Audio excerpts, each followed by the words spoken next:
गुरुपद पंकज सेवा तीसर भगति अमान चौथी भगति मम गुणगन करई कपट तजमान।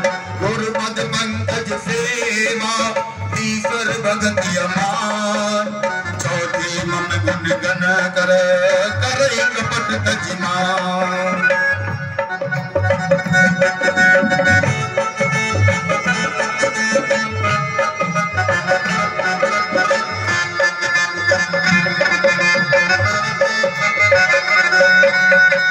मंत्र जाप मम दृढ़ विश्वासा मंत्र जाप मम दृढ़ विश्वासा मंत्र जाप मम दृढ़ विश्वासा मंत्र जाप दृढ़ विश्वासा। पंचम भजन सुबेद प्रकाशा पंचम भजन सुबेद विलासा। छठ दमशील बिरत बहु कर्मा छठ दमशील निरत निरंतर सजन धर्मा निरत निरंतर सजन धर्मा।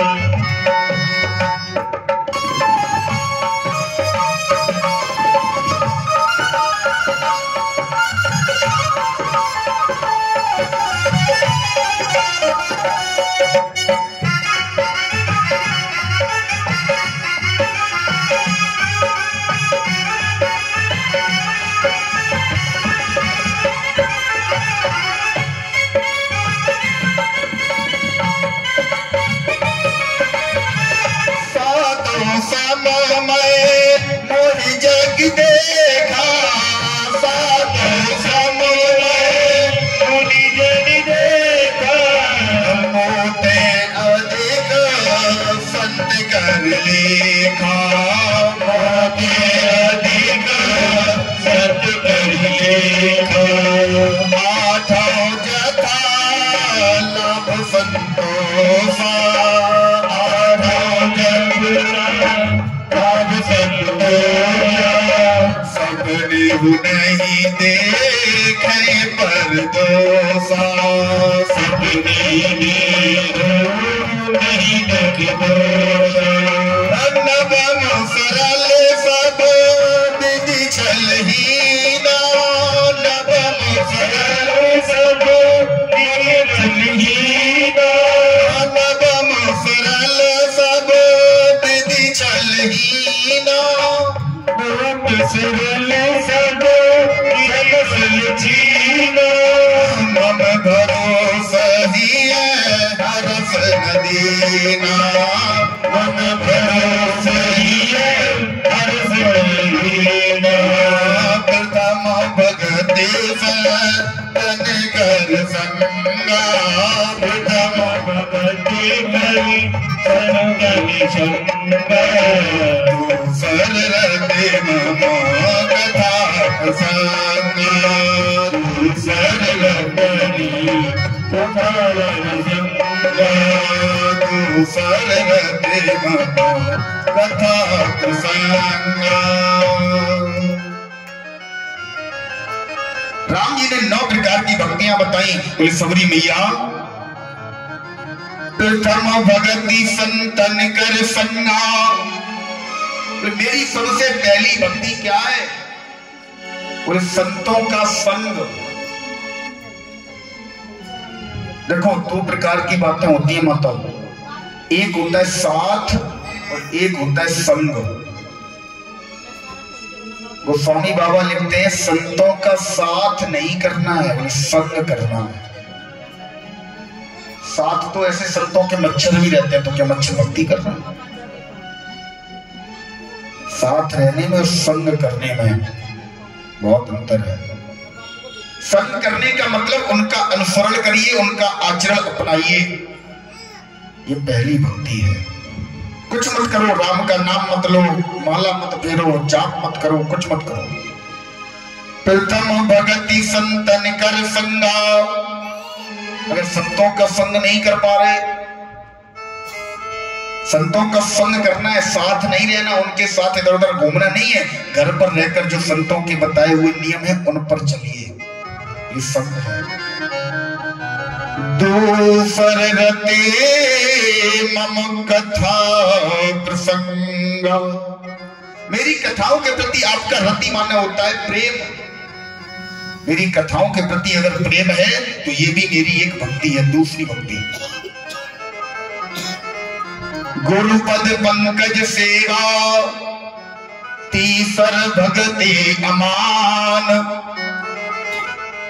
गुरु के चरणों की सेवा जो व्यक्ति करता है ये तीसरी भक्ति है।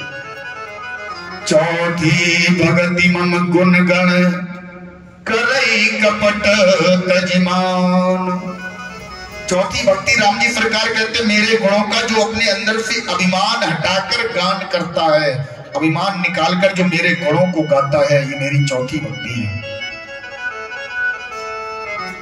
मंत्र जाप मम दृढ़ विश्वासा। मेरे मंत्रों का, मेरे नाम मंत्र का जाप जो विश्वास के सहित करता है, पंचम भजन सुवेद प्रकाशा, ये मेरी पांचवें प्रकार की भक्ति है। छठदम शील विरत बहु कर्मा निरत निरंतर सज्जन धर्मा। बोले अपने कार्यों के प्रति सज्जन बन जाओ। सज्जन की भांति, एक साधारण मनुष्य की भांति, किसी के लिए मन में कपट नहीं, छल नहीं, छिद्र नहीं, नियत साफ रखो। ये भी एक भगवान की भक्ति है। जरूरी नहीं कि सुबह सुबह रोज एक बाल्टी जल लेकर भोले बाबा पे चढ़ाने जाओ तभी भक्ति मानी जाए। इतनी सर्दी में भोले बाबा को रोज जल चढ़ा चढ़ा के बीमार कर दो तभी भक्ति मानी जाए, तो भक्ति नहीं है। रोज सुबह सुबह महाराज पानी लेके जल लेके सुंदर बाबा को चढ़ाया है जाके, हैं ठंडी ठंडी माला पहना दी, भोले बाबा ठंड में कांप रहे हैं, तुम सोच रहे भक्ति कर रहे हैं। वो घर पे आके रास्ते में गाय मिल गई, सामने से निकल गई, तुमने ईंट उठाई गाय को मार दी। गए थे कहां? मंदिर। ऐसी भक्ति से कोई मतलब नहीं है। छठदम शील विरत बहु कर्मा। अपने कर्म में लगे रहो, अपने काम में लगे रहो।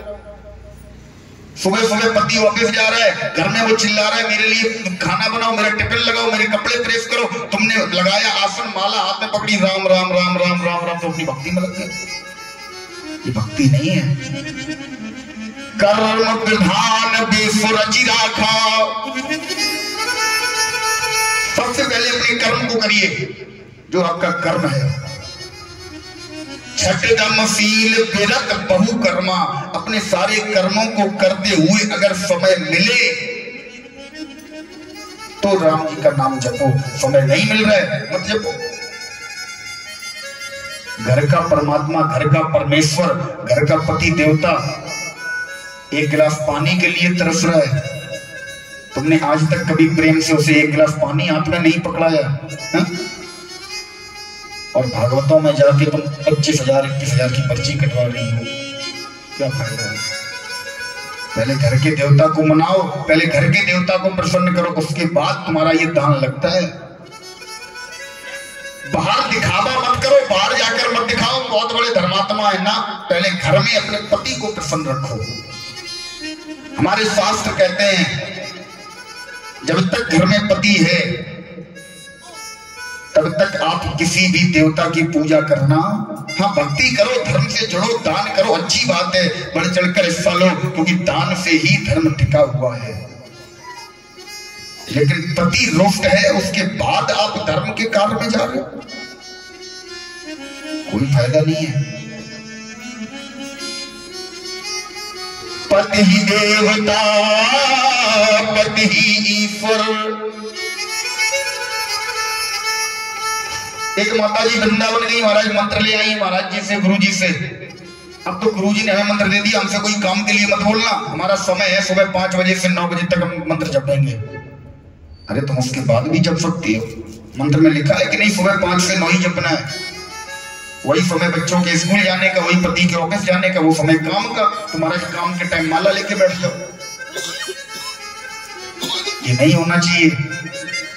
पहले अपने कर्म को करिए, जो आपका कर्म है, सेवा कर्म, जिस गृहस्थ आश्रम में आप हो उस आश्रम को पहले भली भांति सुचारू रूप से चलाइए। उसके बाद अगर समय मिल जाए तो माला लेके जप करो, भजन करो। नहीं मिल रहा है तो मत करो। अगर परिवार आपसे खुश है, आपका पति आपसे प्रसन्न है, तो परमात्मा स्वयं प्रसन्न रहेगा। पति रुष्ट है, कितना भी तुम भोले बाबा के प्रदीप मिश्रा के कहने से दाल चावल मूंग उड़द कुछ भी चढ़ाना, कुछ होने वाला नहीं है, याद रखना। हाँ, भोले बाबा के पास इस टाइम किराने की दुकान खुल गई है, पूरी दुकान। नमक मिर्च तेल धनिया हल्दी कुछ भी ले लो आप भोले बाबा से, सारी दालें मिलेंगी, रोज चढ़ रही जाती है। हम देखते हैं महाराज, तिल, हरी दाल, लाल दाल, पीली दाल, सब है भोले बाबा के पास, सब। तो इन सब चक्करों में न पड़ो। सबसे बड़ा एक ही है क्या, कि तेरा राम जी करेंगे बेड़ा पार, उदासी माने काहे को करे। तेरा राम जी करेंगे बेड़ा पार, उदासी माने काहे को करे। तेरा राम जी करेंगे बेड़ा पार, उदासी माने काहे को करे। तेरा राम जी करेंगे बेड़ा पार, उदासी माने काहे करे।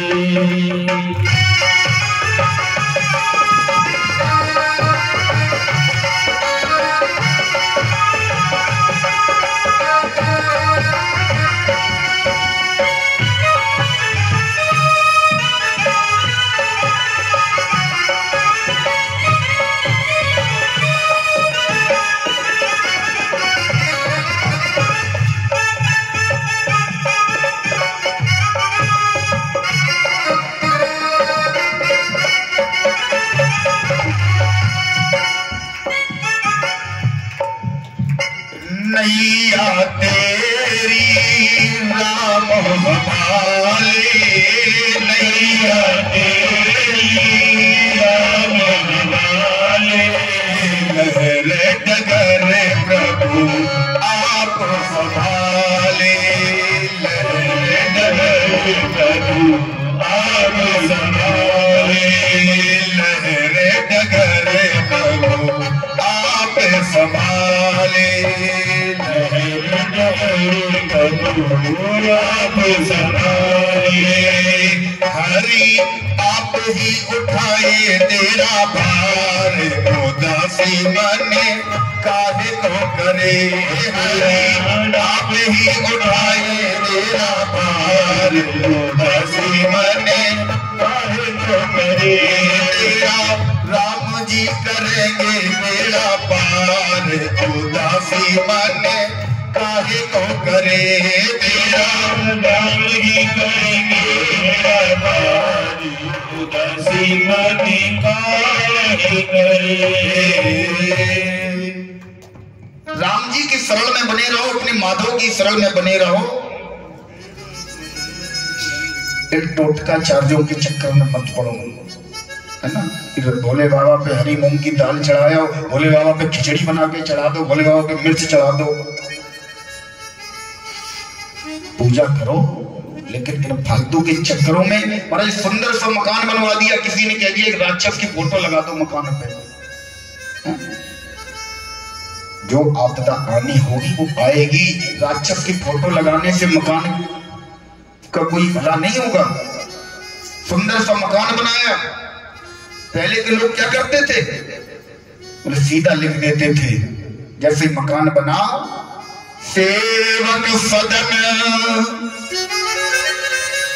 हे प्रभु, सेवक का सदन है ये, सेवक का घर है। स्वामी आगमनो, हे परमात्मा, हे राम जी सरकार, तुम्हारे आगमनो अर्थात आगमन की प्रतीक्षा में है। मंगल मूल अमंगल दमनो, हे राम जी सरकार, हे माधव, मेरी इस छोटी सी कुटिया में आकर मंगल को करो और अमंगल नष्ट कर दो। आज के समय सुंदर सा मकान बनवाया, 4-6-10 करोड़ लगा के कोठी बनवाई और बड़ा बड़ा लिखवा दिया, कुत्ते से सावधान। समझ में नहीं आता घर में कौन रहता है। अब तो तब हो गई, एक जगह हम गए महाराज, पहली बार हमने जब लिखा देखा सावधान आप कैमरे की नजर में हैं, तो हमें अंदर से फीलिंग आई हमको चुराने आए क्या? कैमरे लगवाए गए हैं। कैमरे क्यों लगवाए जाते हैं? चोरों के लिए। अंदर से फीलिंग आई, हम माधव की सौगंध खा के कहते हैं उस घर में रुक गई नहीं, हमने कहा मैं यहां नहीं निकलूंगा। बड़ा बड़ा लिखा सावधान आप कैमरे की नजर में है, बताओ सब। अरे सीधा लिखो प्रभु सेवक सदन स्वामी आगमनो मंगल मूल मंगल दोनों, नाथ सकल संपदा तुम्हारी, मैं सेवक समेत सुत नारी।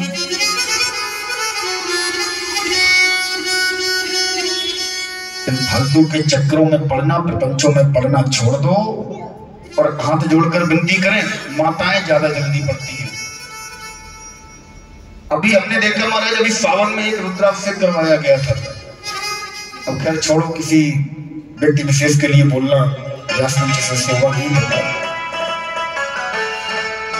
लेकिन हाथ जोड़कर यही प्रार्थना है, फालतू के प्रपंचों में पढ़ना बंद कर दो। केवल एक ही, बस एक को अपना मानो, वही राम है, वही श्याम है, वही माधव, वही कृष्ण, वही कन्हैया, वही वामन, वही हरि, वही नारायण, वही महाराज सारे अवतार वही एक ही हैं। उन्हें अपना मानो, उनकी शरण में चले जाओगे। राम जो नाम हम लेते हैं ना, राम, राम का अर्थ क्या है जानते हैं? राम माने राधा, माँ माने माधव, राधा माधव।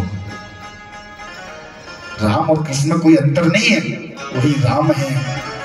अत्याचार खलों के जब भूमंडल पर छा जाते हैं, कभी रामचंद्र, कभी कृष्ण चंद्र, कभी नरसिंह बन आते हैं। वही नरसिंह है, वही वामन है, वही कुर्मी है, वही कल्की है, सब वही है, कोई अलग नहीं है। ब्रह्म एक है, एको ब्रह्म द्वितीयो नास्ति, दूसरा है ही नहीं। फिर हम कैसे मान ले राम अलग है कृष्ण अलग है? अगर आप मानते हैं कि राम ब्रह्म है, तो या तो कृष्ण ब्रह्म नहीं है। जो लोग समझते हैं कि राम और कृष्ण अलग है, उनके लिए कह रहा हूं, राम ब्रह्म है, इस बात को आप स्वीकार करते हैं, और आप ही स्वीकार कर रहे हैं कि राम और कृष्ण अलग हैं। जब राम ब्रह्म है और ब्रह्म केवल एक है, दूसरा कोई है ही नहीं, तो फिर कृष्ण ब्रह्म कहां से हो गए अगर अलग है तो? इसलिए जो राम है वही कृष्ण है, वही कल्की है, वही कूर्मी है, वही बाराह है, वही मत्स्य है, सब वही है। राम कृष्ण में कोई अंतर नहीं है, वो एक है। प्रभु ने बताया छठवीं भक्ति क्या है, बोले अपने कर्मों को करते हुए समय बचे समय निकले तो धर्म में तो मेरा जाप करो। और सातवीं क्या है, बोले सातों सममय मोहि जग देखा। जितने भी लोग आपके आसपास हैं, सब में मेरा दर्शन करना चाहिए, सब में ये सोचना चाहिए ये सब मेरे बनाए हुए हैं, सब उस परमात्मा का अंश है। ये सातवीं भक्ति है। और जब आप ये सोचोगे कि सब मेरे बनाए हुए हैं, तो ऊंच नीच, छोटा बड़ा, आगे पीछे, मतलब जात पात, ये सब आपके दिमाग से निकल जाएगा, सब उस परमात्मा के बनाए हुए हैं। सातों सममय मोहि जग देखा, और मोटे अधिक संत कर रेखा। परमात्मा स्वयं कहते हैं मुझसे अधिक संत के लिए, संत पर विश्वास करना, मुझसे अधिक संतों से प्रेम करना, ये सातवीं भक्ति है। इतनी सरल भक्तियां बताई, ये भी अगर आप न कर पाओ। आठवीं भक्ति क्या है, बोले आठों जथा लाभ संतोषा। जितना आपको मिला है, जथा लाभ संतोषा, जितना मिल गया उतने में ही संतोष करो, तसल्ली करो। ये नहीं तुम्हारे और आ जाए और आ जाए और मिल जाए, नियत ना बढ़ाओ, पेट ना बढ़ाओ, जितना मिल गया उतने में ही। भगवान तूने मेरे मालिक बहुत कुछ दिया है, तेरा शुक्रिया है, तेरा शुक्रिया। उस परमात्मा का धन्यवाद करते रहो। परमात्मा तुमने जितना दिया उतना पर्याप्त है, और क्या चाहिए तुम्हें? कोई महाराज हमें परमात्मा ने कुछ नहीं दिया, जिसके पास कुछ ना हो उसे भी बहुत कुछ दिया। सुंदर 2 आंखें दी, कीमत कम से कम 5 करोड़, है ना? किडनी दे दी, क्या कीमत समझ रहे हो आप? 2 किडनी है, 2 फेफड़े हैं, 1 हार्ट है, ट्रांसप्लांट करवा दो या जाओ, क्या नहीं दिया तुम्हें? अनमोल शरीर दे रखा है, दे रखी है, और क्या चाहिए? इस परमात्मा को हमारी इतनी चिंता है, इतनी चिंता है, इतनी चिंता है, जब किसी को हो ही नहीं सकती महाराज। अच्छा एक बात बताओ, जिस समय बालक जन्म लेता है उसके मुंह में दांत नहीं होते, क्यों नहीं होते? जानते हो क्यों नहीं होते? बालक जन्म लेकर पृथ्वी पर आया, हमारा कन्हैया सोचता है ये पृथ्वी पर जाएगा, शरारती तो है ही, अगर इसके मुंह में दांत होंगे ये चारों तरफ की सब उल्टी सीधी सारी चीजें खाएगा, और अगर ये खाएगा तो इसका डाइजेस्टिव सिस्टम नया है, ये बीमार पड़ जाएगा। तो बोले महाराज फिर ये खाएगा क्या? परमात्मा ने पहले ही व्यवस्था कर दी, ये खाएगा। खाने लायक नहीं किया भगवान ने, तुम खाओगे नहीं, क्यों? तुम्हारी मशीन नहीं है, तुम्हारे पेट में तुम्हारा डाइजेस्टिव सिस्टम नया है। तुम अगर खाओगे, चने खाओगे, भुट्टा खाओगे, उल्टा सीधा फास्ट फूड खाओगे तो तुम बीमार पड़ जाओगे। पहले डाइजेस्टिव सिस्टम को, मशीन को थोड़ा मजबूत होने दो, तब तक माता का दूध पान करो। महाराज पहले से ही परमात्मा ने जीव के आने से पहले व्यवस्था कर दी, इतनी चिंता है उसे। और जब बुढ़े हुए, हम बुजुर्ग हुए, तो सबसे पहले माता दांत ही छीनता है, सबसे पहले। क्यों छीनने दांत? तो बोले अब तुम्हारी मशीन पुरानी हो गई, अभी अगर तुम्हारे पास दांत रहेंगे तुम फिर नहीं मानोगे, फिर खाओगे, उल्टा सीधा खाओगे, बीमार पड़ोगे, भर्ती होगे, पहले दांत छीनिए। इतनी चिंता इसे कौन करेगा? इतनी चिंता। फिर कहते हो महाराज हमें दिया क्या है? उसने हमारे साथ बहुत बुरा किया, अभी हंसते खेलते हमारे दादाजी बैठे थे, उठा लिया, ऐसे ही नहीं उठा लिया। उस परमात्मा ने तुम्हें इस पृथ्वी पर भेजा, जब उसे तुम्हारी याद आई उसने सबसे पहले तुम्हारे पास एक कॉल की। जब तुमने उस कॉल को रिसीव नहीं किया, उसने सबसे पहले तुम्हारे बालों को सफेद किया, तुम्हें बताया उसने कि बेटा अब तेरा मेरा समय पास आ रहा है, तू मेरे पास आ जा, मैं तुझे बुलाना चाहता हूं। लेकिन तुमने तुरंत महाराज पार्लर में गए, डाई करवा ली बालों पे, खत्म काम, तुमने कॉल रिजेक्ट कर दी उसकी। दूसरी कॉल उसने करी, उसने तुम्हारी आंखों की रोशनी थोड़ी कम करी, तुम फिर गए, तुमने चश्मा बनवा लिया, दूसरी कॉल भी रिजेक्ट कर दी। उसने फिर तुम्हें तीसरी कॉल करी, तुम्हारे दांत छीने, तुमने महाराज दांत नए लगवा लिए। तुम उसकी एक भी कॉल रिसीव नहीं कर रहे हो, वो कॉल पे कॉल किए जा रहा है तुम्हें, तुम रिसीव नहीं कर रहे हो, और बाद में कहते हो महाराज एकदम से ही उठा लिया। एकदम से नहीं उठा लिया, उसे तुम्हारी याद जिस दिन से आना शुरू हुई, वो उस दिन से तुम्हारा नंबर डेली डायल कर रहा था, डेली तुम्हें कॉल कर रहा था, लेकिन गलती तो तुम्हारी है ना, तुम क्यों रिसीव नहीं कर रहे? इतना प्रेम करता है। जब दांत न थे तब दूध दियो, जब दांत भये तो का अन्न नदी है, जान को देत अजान को देत, जिसने मोको दयो सुख तो को नदी है। सबकी उसे बराबर चिंता है, उठाता जरूर सबको, खाली पेट है। एक बार एक संत को, माधव दास जी थे, जगन्नाथ स्वामी के बहुत बड़े भक्त, सामने बैठ के बात करते थे। जगन्नाथ स्वामी ने एक बार कहा, कन्हैया मैंने सुना है तू सबको भरपेट खिलाता है, शाम को किसी को तू खाली पेट नहीं सुलाता। बोले हाँ बाबा तेने सही सुनी, मैं उठाता जरूर खाली पेट हूं लेकिन सांझ के समय किसी को खाली पेट सुलाता नहीं हूं। माधवदास जी ने कहा आज मैं देखता हूं, आज मैं भोजन करूंगा ही नहीं, खाऊंगा ही नहीं, देखे तू कैसे खिलाएगा। बोले ठीक है। निकल गए, एक जंगल में एक वृक्ष पे बैठ गए जाके, बोले यहां कौन मुझे खिलाएगा, ऊपर बैठे हैं। आज कन्हैया से शर्त लगी है, कन्हैया मैं भोजन करूंगा नहीं, मैं देखता हूं तू मुझे खिलाता कैसे है। उसी जंगल में उसी वृक्ष के नीचे एक राजा सांझ के समय थककर वही बैठ गया, पूरा मंत्रिमंडल साथ में। उन्होंने सोचा चलो भोजन कर लिया जाए। वो राजा अपने मंत्रियों के साथ भोजन को खोलकर जैसे ही उस वृक्ष के पास में बैठा, तब तक दूर से घोड़ों के आने की आवाज सुनाई दी। राजा ने देखा कि डाकू आ रहे हैं, वहां से भाग गया, भोजन को वहीं रखा छोड़ गया। डाकू आए, उस वृक्ष के नीचे भोजन रखा, देखा, बोले बहुत सुंदर भोजन है, ये यहां पर किसने रखा।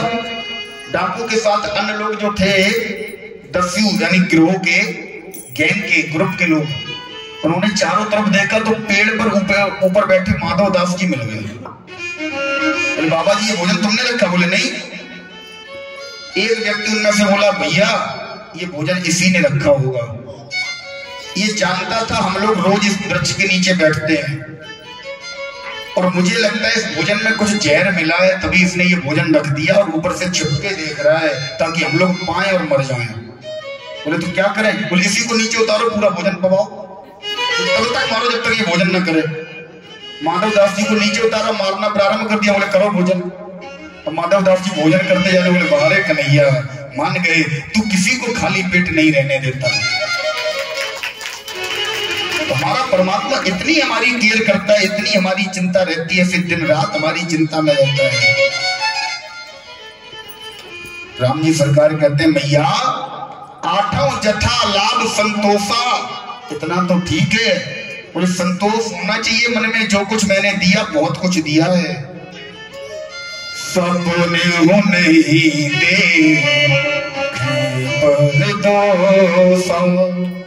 संतोष रखो मन में, और सपने में भी किसी के दोष मत देखो।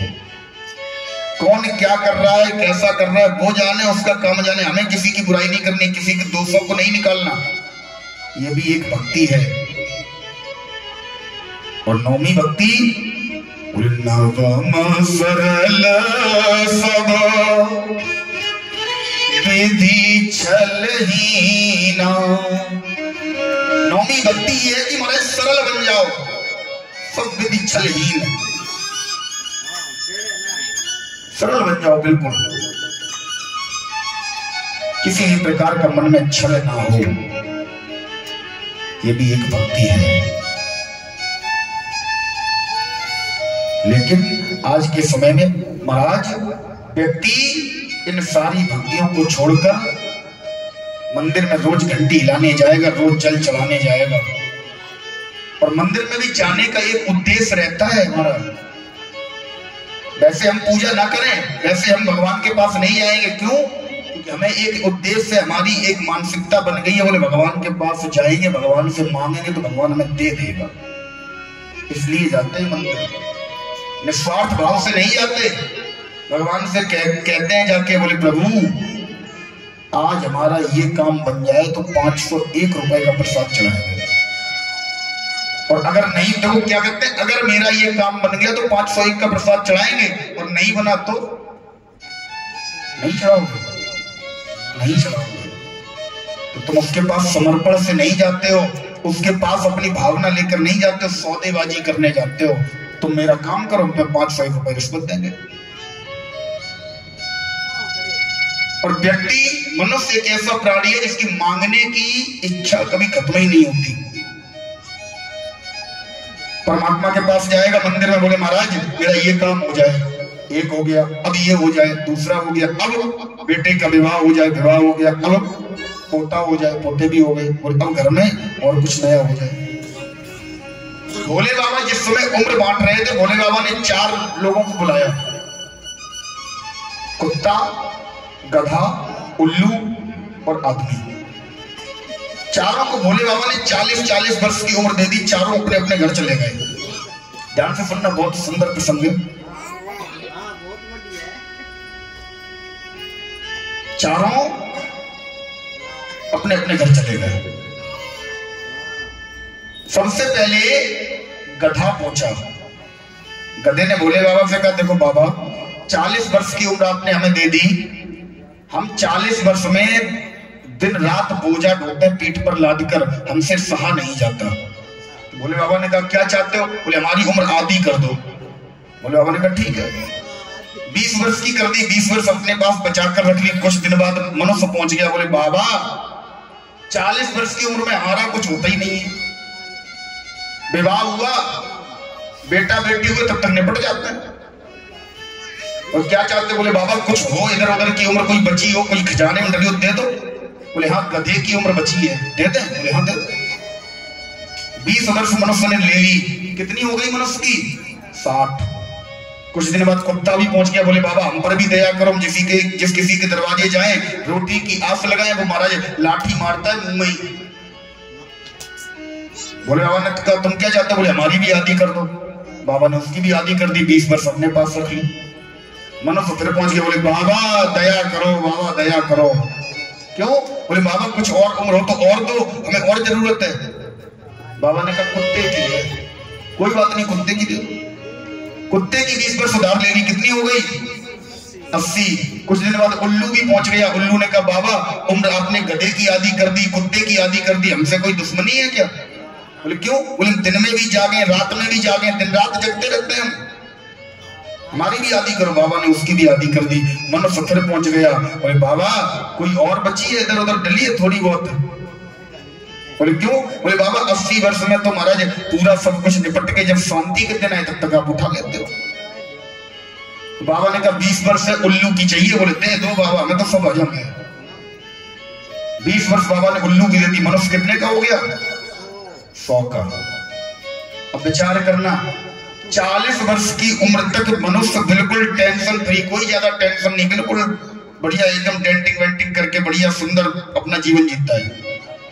और 40 वर्ष के बाद तब तक विवाह हो जाता है, बच्चे हो जाते हैं, बच्चे स्कूल जाने लगते हैं, पढ़ने लगते हैं। अब वो क्या करता है? अपने परिवार का बोझा ढोता है। 20 वर्ष 60 वर्ष तक अपने परिवार का बोझा ढोता है। 40 से 20 तक ढोना पड़ेगा। क्यों? उम्र लगी है गधे की। और गधे का काम क्या है? बोझा ढोना। 60 वर्ष में रिटायरमेंट हो गए, तब तक बच्चे कमाने लायक हो गए, अब बोझा नहीं ढोना, गधे की उम्र खत्म। अब काय की लग गई? कुत्ते की। अब तुमने, आजकल तो खैर ये सिस्टम नहीं है, पहले था। अब आपने अपने पुत्र का विवाह कर दिया, घर में कौन आ गया? बहू। और बहू आ गई तो ससुर का स्थान कहां होगा? घर के बाहर। पहले थी ये प्रथा, पहले ये नियम थे। अगर घर में बहू है तो ससुर घर के अंदर नहीं आएगा। अब ससुर की कुर्सी बाहर डाल दी गई, बाहर गेट के पास बैठे लाठी लेके। ईमानदारी से बताना, गेट के बाहर कौन बैठता है? चौकीदार नहीं, कुत्ता। अब कोई अगर दरवाजे पर आ भी गया तो वहीं से चिल्ला रहे हैं, बहू बहू, पता नहीं बहू बहू कर रहे हैं, बहू कह रहे हैं, अंदर जा नहीं सकते। तो गलती इनकी नहीं है, उम्र कुत्ते की लगी है सब। 80 वर्ष तक तो कट गई। अब 80 वर्ष के बाद जब बुढ़ापा और ज्यादा आया, अब दिन रात नींद ही नहीं आती। 80 वर्ष से ऊपर जो लोग हों उन्हें देख लेना, दिन रात नींद नहीं आती। क्यों? कभी इस हाथ में दर्द, कभी इस पैर में दर्द, कभी पीठ में दर्द, कभी कमर में दर्द, कभी सर में दर्द, कभी गले में दर्द। न दिन में नींद, न रातों को नींद ही नहीं है। अब घर वाले परेशान, रोज एल्प्रेक्स के इंजेक्शन, रोज दवाई, रोज टैबलेट, रोज कैप्सूल, लेकिन नींद नहीं आ रही। क्यों? उम्र उल्लू की लगी है साहब, नींद आएगी भी नहीं, है ना? तो मनुष्य कभी अपने मांगने की इच्छा को खत्म ही नहीं करता, मांगना, ले आओ ले आओ ले आओ। राम जी सरकार कहते हैं, आठों जथा लाभ संतोषा, संतोष रखो मन में, मैंने सुर को उचित दिया है। सबरी मैया को सुंदर संदेश नवदा भक्ति का सुंदर पाठ पढ़ाने के बाद राम जी सरकार आगे बढ़ते हैं। मैया ने बता दिया विषमुख पर्वत पर सुग्रीव रहता है। आज प्रभु विषमुख पर्वत पर सुग्रीव की तरफ बढ़ते हुए जा रहे हैं और ये कथा के बीच में सुंदर सदान प्राप्त हुआ है। 3100 रुपए श्री राजेश कुमार जी सजीद जी बुटीक वाले, 1100 रुपए गुप्तदान,